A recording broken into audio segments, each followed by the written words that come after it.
န်ပိုင်းတာမို့ဒါကာလိုမျိုးကြီးတွေကဒီလိုပြင်းထန်တဲ့အန်ရတွေကိုရင်ဆိုင်နေရတယ်ဆိုလို့ရှိရင်အဲ့ဒီမှာနေထိုင်နေတဲ့လူတွေကိုမြင်းမျက်နှာပြင်ပုံမြင့်တဲ့နေရာတွေစီကိုပြောင်းရွှေ့ဖို့စီစဉ်နိုင်တယ်လူတွေကရိုးချင်းစွာနဲ့ပုံမြင့်တဲ့နေရာတွေကိုပြောင်းရွှေ့သွားနိုင်တယ်ဒါပေမဲ့တူဘာလူမှာနေတဲ့လူတွေအတွက်ဒီရွေးချယ်စရာမရှိပါဘူးဘာလို့လဲဆိုတော့တူဘာလူကလုံးဝကိုမြေပြန့်နိုင်ငံတစ်နိုင်ငံဖြစ်ပါတယ်ကျွန်တော်ပြောခဲ့သလိုအမြင့်ဆုံးနေရာဟာပင်လယ်မျက်နှာပြင်အထက် 4.5 မီတာသာရှိတယ်ဒါကြောင့်ရေကြီးတဲ့အခါပြောင်းရွှေ့သွားဖို့မြင့်တဲ့နေရာမရှိပါဘူးလူတွေကရွေးချယ်စရာတစ်ခုကတော့လူသားတွေရဲ့ဝင်ရောက်ဆွဲဖက်မှုနဲ့တူဘာလူရဲ့ပထမဦးအနေအထားကိုပြောင်းလဲလိုက်တာပါဒီဘက်မှာဖန်ကျွန်းစုတွေနဲ့ကမ္ဘာကျွန်းစုတွေတိစောက်ခဲ့သလိုတူဘာလူမှာလည်းပုံမြင့်တဲ့မြေမျက်နှာပြင်ရရှိဖို့အတွက်ကျွန်းအတူတွေတိစောက်နိုင်ပါတယ်ဒါပေမဲ့ဒီဖြည့်ရှင်းတဲ့ပြဿနာကငွေကြေးပါတူဘာလူကလူကြီး1,100 ခန်းသာရှိတဲ့အလွန်သေးငယ်တဲ့နိုင်ငံတစ်နိုင်ငံဖြစ်ပြီးတော့ချမ်းသာတဲ့နိုင်ငံမဟုတ်ပါဘူးဒါကြောင့်ဒီလိုလုပ်ဖို့ငွေကြေးကိုဘယ်လိုရှာရမလဲဒါပေမဲ့ဒီလိုအခက်အခဲတွေရှိနေပေမဲ့လည်းသူတို့စူးစမ်းနေတယ်ကျွန်းတွေပေါ်မှာရေကြီးရေရှမ်းကင်းစင်ဖို့အတွက်မြေအသစ်တွေကိုအတုအနေနဲ့ဖန်တီးတယ်ဒီဗီဒီယိုထဲမှာကြည့်လိုက်ပါ along with 200 meters of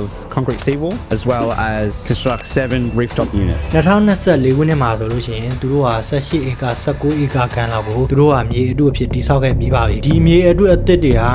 2100ခုနှစ်အထိဘေးကင်းမယ်လို့မျှော်လင့်ထားတယ်2100ခုနှစ်မှာဖြစ်ပေါ်လာမယ့်ရေကြီးရေရှမ်းမှုအန္တရာယ်ကိုရင်ဆိုင်ဖို့အတွက်ဒီမြေအသစ်တွေကိုတိစောက်ထားတယ်ပေါ့ဒါပေမဲ့ဒီဗီဒီယိုကိုကြည့်နေတဲ့သူတွေသိချင်နေကြတာကအဲ့ဒီနောက်မှာဘာဖြစ်မလဲဒါကိုထိမ့်သိမ့်ဖို့နောက်ထပ်ဘယ်လောက်သုံးဆွဲရမလဲဒါတကယ်စွန့်စားမှုကြီးတစ်ခုပါအလားတူပဲရေကြီးမှုတွေကိုတားဆီးဖို့ကမ်းရိုးတန်းတွေမှာအကားရန်နေနဲ့နေရန်တွေတိစောက်ထားကြတယ်ဒီလိုမျိုးမော်တိုင်းမှာလည်းလှုပ်ဆောင်ခဲ့တယ်ဒါပေမဲ့မော်တိုင်းဟာတူဘာလူထက်ပိုပြီးတော့ချမ်းသာတယ်ဘာလို့လဲဆိုလို့ရှိရင်မော်တိုင်းမှာအောင်မြင်ပြီးထွန်းကားတဲ့ခီးသွွားလုပ်ငန်းတွေရှိလို့ပါတူဘာလူကတော့ဒီလိုမဟုတ်ဘဲနဲ့ဝေးလံခေါင်းပြပြီးတော့သွားရရခက်ခဲတဲ့နိုင်ငံတစ်နိုင်ငံမှာတကယ်တော့ဒီနိုင်ငံမှာခီးသွွားလမ်းညွှန်ခီးသွွား agency တွေဒါမှမဟုတ်စီစဉ်ထားတဲ့လှုပ်ရှားမှုတစ်ခုတောင်မရှိပါဘူးဆိုရရဲ့ဝင်ငွေအများစုဟာအခြားနိုင်ငံတွေကလှူဒန်းတဲ့ငွေကြေးတွေကနေရရှိတာပါ UK Australia နဲ့ New Zealand တို့ကအများဆုံးထောက်ပံ့ထားပါတယ်ဒါကြောင့်တစ်ဖက်တစ်လမ်းကနေသူတို့ဟာရာသီဥတုဒဏ်ခံနိုင်တယ်အခြေခံအဆောက်အအုံတွေကိုတိစောက်ဖို့ကြိုးစားကြတယ်စမ်းငရင်တန်းခံနိုင်တယ်အသီးနှံတွေကိုလည်းစိုက်ပျိုးဖို့ကြိုးစားနေကြတယ်ဒါမှပင်လယ်ရေကအသီးနှံတွေစီရောက်ရှိလာရင်တောင်မှပျက်စီးမသွားမှာပါဒါပေမဲ့ဒီနိုင်ငံဟာပထဝီအနေအထားအရအလွန်ကန်ဆိုးပြီးတော့အရင်းမြစ်တွေကလည်းအကန့်အသတ်ရှိတာကြောင့်မဖြစ်နိုင်လောက်တဲ့အန္တရာယ်ကြီးတွေကိုရင်ဆိုင်နေရပါတယ်အဆိုးဆုံးအခြေအနေကိုရင်ဆိုင်မှုပြင်ဆင်ထားဖို့အတွက်သူတို့အစိုးရရဲ့ plan B ကိုလည်းစတင်လှုပ်ဆောင်နေပါပြီဒါကတော့လူကြီးတစ်ခုလုံးနိုင်ငံကနေထွက်သွားဖို့ပါ